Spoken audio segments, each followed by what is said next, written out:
What's really happening in the real estate market? We're going to talk about that right now. So it's official. The first month has passed after the foreign buyer ban set by the federal government. Now, despite this, sales and home prices have not plummeted like a lot of experts and analysts thought they would. And the main reason for this happening is because there's a lot less homes available, even compared to February of 2022, which was the peak of the real estate market. Okay, now, if you are currently living in Toronto or you know someone that lives in Toronto, please ensure that they fill out the occupancy forms.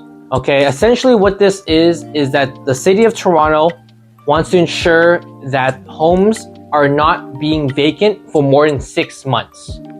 Okay, and if you don't fill this out before end of February, you will be getting a fine of about $250. Plus, there's going to be a 1.25% interest the first day of default.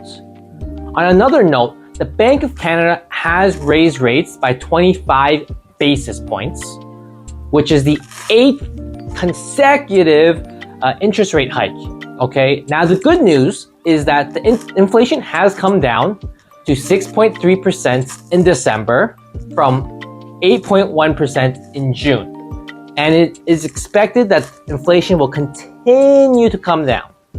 Okay, now the reason why is that they're expecting that it's going to be less foreign demand for Canadian products, which will allow Canadian supply chains to catch up. Now, inflation is expected to drop to 3% this year, and next year it's going to be dropping down to 2% in 2024, which is their ideal target. And if this happens, they're not going to raise interest rates again. Now, the second note that we should talk about is the provincial governments with Bill 23. Essentially, it's the More Homes Built Faster Act by the Ford government. And essentially what this means is it allows developers to waive the development charges, but this causes municipalities all over Toronto to lose $5 billion. Now, this is considerably a lot less of taxes that they're collecting, and so they need to come up with this shortfall in other ways. And what they're all going to be doing is to raise property taxes. Now, East Gwillimbury is going to be hit hardest, is what analysts expect, which is about 100%. Okay, Toronto and Aurora is going to be about 6%. Richmond Hill hasn't come out with a number yet, but it is expected that they lose $330 million over 10 years. And in Vaughan, it's going to be anywhere from $169 million to $175 million. Okay, so they may raise property taxes by 77 to about 88% if they don't come up with revenue in other ways. Okay, Markham is going to be about 6.4%, but it hasn't been finalized yet. Okay, so if you have any other questions, please let me know. But for now, let's dive right into the numbers. Let's go. So looking at the Toronto real estate market, not a lot of people know this, but the condo market has a huge influence on the market overall in Toronto, because there's just so many condos, and that's what causes the Toronto home prices to actually drop below Richmond Hill home prices. So that's why you may hear on the radio and the news that they say, yeah, Toronto is crashing, it's lower than Richmond Hill home prices. But this is the reason why, and I feel that's very misleading. Okay, but anyways, let's dive right into it. We can see here that the condo market has drastically decreased compared to the all-time high of February.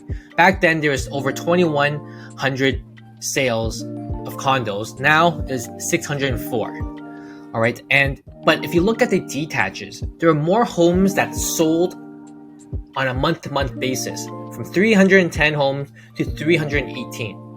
All right, very similar to the semi-detaches as well, where it went up by one additional home that sold from 83 to 84. So Looking at the number of listings available, we can see here drastically that the condo apartments, there are more units available for sale, okay, on a month-to-month basis. We can see here that, on a month-to-month basis, there are 9% more condo apartments to buy than there was in the past, okay?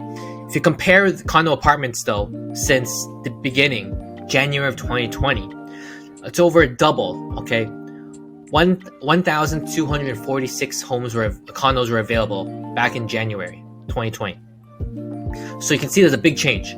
Now, looking at the active listings and detaches, there's about 43 units more homes available now on a month-to-month basis, okay, which is great. Even if you compare it to pre-pandemic numbers, it's only 407. So you can see that people are looking to list their homes, okay. But if you compare it to the all-time high, the craziness when it ended, the peak, 856 homes. So there are just a little bit more listings available now for detaches in Toronto than there was at the peak. Okay, so there's not a lot of selection. And we're going to talk about that right now, actually, a little bit more. Okay. So looking at the Toronto sale prices, okay, it's not that big of a change. In terms of the price-wise, it actually went down by a little bit, 9% for detaches, okay? Semis, it actually stayed relatively the same. And for townhouses, though, it actually went up by 24%, okay? But the reason why is because there's less sales, right? There was 38 sales in December. Now there's 28. So there's a lot less, okay? And then if you also look at the other lower valued homes, okay, like the condo townhouse, it actually went up by 7%. Okay, so we can see here that the higher valued homes are decreasing, but the lower priced homes are increasing overall, except for condo apartments. All right. Now, if you look at, the type of market, okay, it's very interesting to note here. All right, so this graph compares supply and demand. And anything less than 5 is an actual seller's market. From 5 to 6 is a balanced market. And from 6 onwards, it's a buyer's market. And we can see here, throughout everything here, all the types of homes, it's less than 5. So it's still a seller's market. But that's not to say that it's trending towards more of a balanced market, because you can compare on a month-to-month basis, it was actually more of a seller's market. And if you compare it to the peak of February, it was even more so of a seller's market. So we are definitely heading towards more of a balanced market. And I always tell my buyers, hey, you know what? Never fall in love with one property, okay? Because it really hampers my ability to negotiate. Until the keys are in your hands, do not fall for it. And if you look at the days on market, how long it is taking to sell a home, it's roughly staying the same from a month-to-month basis. For detaches, 27 to 29, semis, 23 to 21, condos and condo townhouses stayed relatively similar. So if you find this video helpful, like it, share it, tweet it, subscribe. And if you have any questions, feel free to reach out to me. Take care. Bye-bye.